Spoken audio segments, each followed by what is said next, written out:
Hey guys, welcome back to Paradise. So today we're going to be finishing our list of the top 10 scariest moments that we've had on the road. So let's just jump right into it.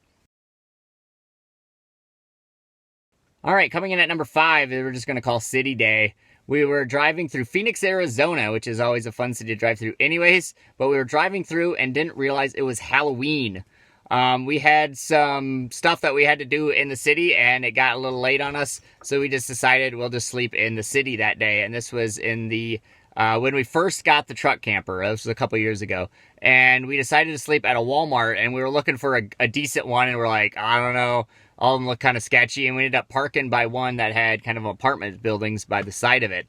So we get everything out, and we pop it up, and we're sleeping.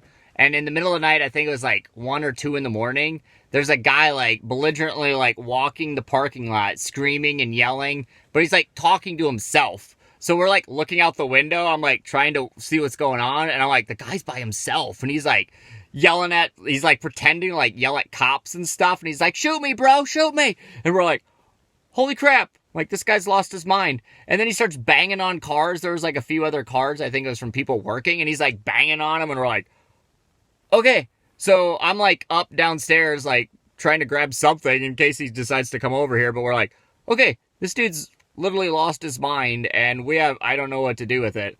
And then we're like, hopefully it just goes away. Hopefully it just goes away. And at some point he like walked down the parking lot and then like walked down the sidewalk. And we're like, okay, I think he's gone. But then I think I ended up staying up the rest of the night anyways, just watching to make sure he didn't come back. But yeah, that was by far one of the scariest moments that we've had on the road. All right, number 4 is going to be backpacking in Kluane, which backpacking in Kluane was freaking amazing. Like, we had so much fun, but on the way out, we decided to just pretty much book it all the way out in one day. And we're like, oh, we got to be close to the car. We got to be close to the car. And it kept being an hour and an hour and an hour. And we're like, but the sun never sets in up there in Kluane. So we were just like, oh, let's just keep walking. So, but that night it decided to get stormy out. And so we're walking.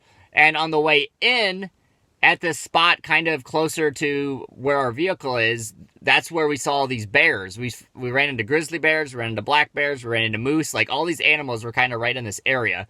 And we were coming up on it, and we're like, well, do we camp? Or do we just try to push through and get to the vehicle? So we decided to push through and try to get to the vehicle. And so it was probably like 11 o'clock, midnight, something like that. It's storming out, it's raining, and it's windy. And we're like coming up on this area, and we're like, well, hopefully they're not out right now, because before there was like 5 o'clock, and that's usually when they're out feeding on berries and stuff. And we're like, hopefully they're away right now. But we're walking through, and we both have bear spray. So we're like ready. We're like, it doesn't work in rain and it doesn't work in wind, which it does, but it's probably going to spray you in the face. So we were like so petrified of just like, okay, just stay on the trail. We just kept walking, and you can't really hear anything.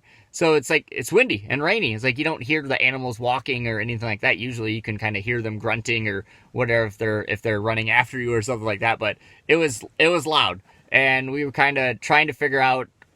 We were just kept testing each other, like which way's the wind blowing and all this stuff, so we could get on the right side of the bear in case it comes. It was definitely a stressful little midnight stroll that we took that day, but we made it through. We didn't see any bears, luckily, or if they were out there, we didn't see them or hear them. But yeah, as I said, it was raining and storming. So, but that was definitely one of the scariest moments. All right, coming in at number 3 is going to be our brake issues we had with our Chevy Silverado. We had some weird issue with it. The StabiliTrak light came on. If you guys have Chevy, you might know. But for some reason, our StabiliTrak light came on, and it pretty much deals with the anti-lock brakes and stuff like that. So we were coming back off of being in the boonies, and we came into town, and we were going to go to the grocery store to get food and stuff and restock. And so on the back roads, we drive really slow. But for some reason, there was something wrong with the vehicle, which they had a recall later on, but it says that if you go over 40 miles an hour, your anti-lock brakes will kick on automatically without you doing anything. So we came off, and we were driving down the road, and we're like picking up speed, and we're like on the highway. It's a 4-lane highway, so we're like, okay, it's fine. And all of a sudden the brakes kick on, and the whole vehicle is just like swerving all over the place. We both like freak out. Luckily there's like a median in the middle that I could get into, so I pull into that. I'm like, what the hell was that? So we're like freaking out. So then we get back on the highway because I don't know how to diagnose it on the middle of the highway. So I get back on the road and I drive. And as soon as I hit 40 miles an hour again, it does the same thing. And I'm like, well, I can't go anywhere under 40 miles an hour. So I pull over and we end up doing some research and we're like, I have no idea. So we ended up having to take it to the Chevy dealership, which that town didn't have one. So I had to drive 45 minutes to the Chevy dealership. But for some reason, if the StabiliTrak light went off, then you could go over 40. But as soon as that light went on, you better be ready for inadvertent braking.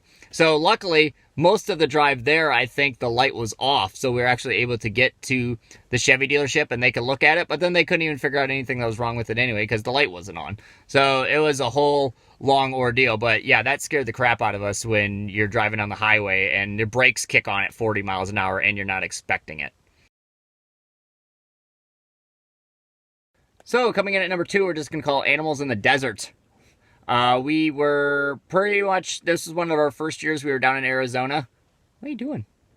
And we were still in our Ford Escape, and we had this one nice spot that we decided we found randomly in the middle of nowhere again in the desert, and didn't see anybody for a few days, and we were just hanging out there. And one night we decided, or we heard noises outside, and we're like, it's probably just animals. We'll be fine. Whatever. Animals don't freak us out. People freak us out. So we're like, okay. And then we're like listening closely and we're like, that sounds like footsteps.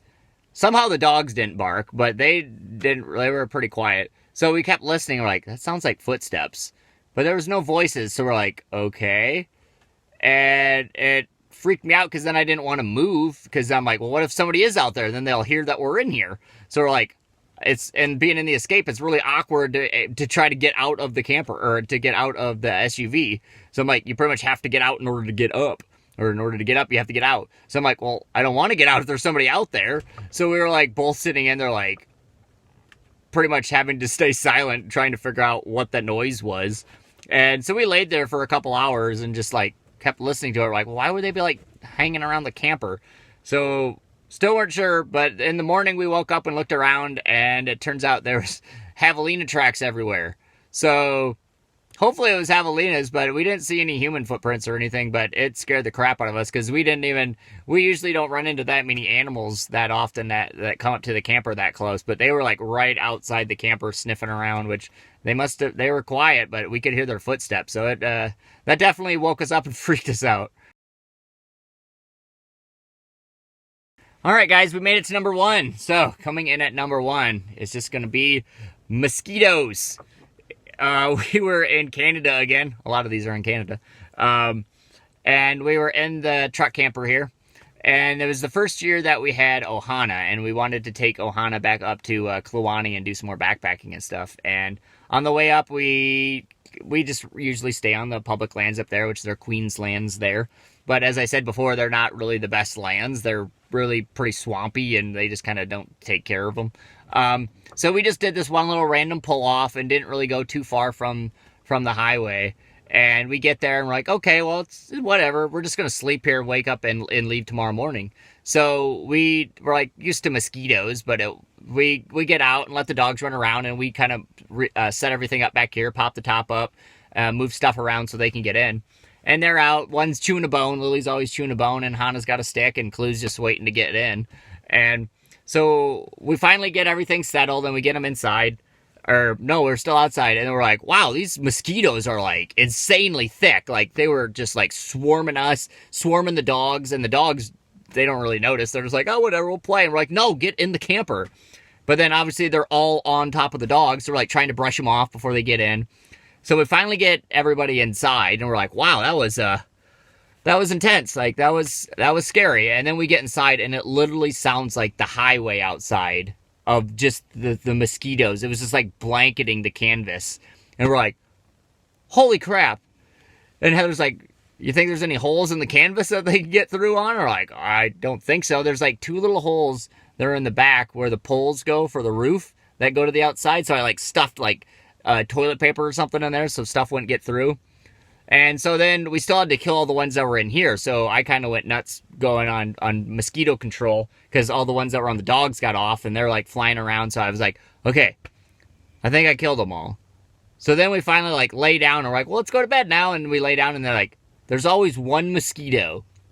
So there's always one mosquito flying around, and you can't sleep when there's one mosquito in here because it always like lands right on your face. So you get up and you try to find it and you kill it. Then you try to go back to bed and then there's another mosquito. And then there's another mosquito. And they just kept coming in.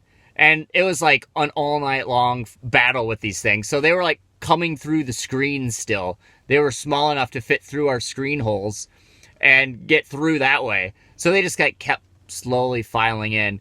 And it was like the most insomniac night ever. We were like, couldn't get to sleep. The dogs were restless. We were just like, screw it. So let's just pack up and leave. Let's go somewhere else. So then we had the fun deal of packing up. So then we had to get the dogs back out and try to get them to the front. So we were back here like frantically moving stuff around, trying to get things so it doesn't bump all over the place. And then, yeah, try to put the top down. And then try to get the dogs up front without them getting bit up. But then they have to pee. So they have to pee. So we're over there like swatting the dogs off, trying to get the mosquitoes off. Because once one mosquito finds you, then they all find you. So it was just like, it was like a huge blanket of mosquitoes around the camper. And we all get in the front finally. And it was just like, holy smokes. And we're exhausted because it's probably like, I don't know, midnight or something at that point. And we were wiped. And then we had to drive somewhere and do it again. And we're like, well, hopefully the mosquitoes aren't bad here.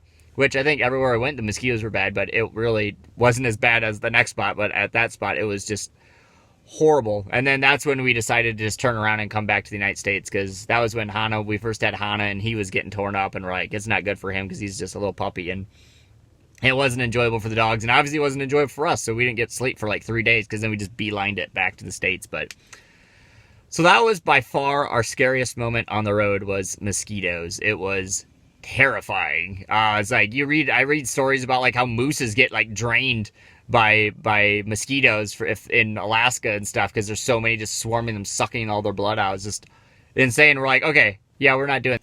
So there you have it, guys. That's our top 10 list of our most scariest moments on the road so far in our first 5 years on the road. So we'll see what the next 5 years has to bring.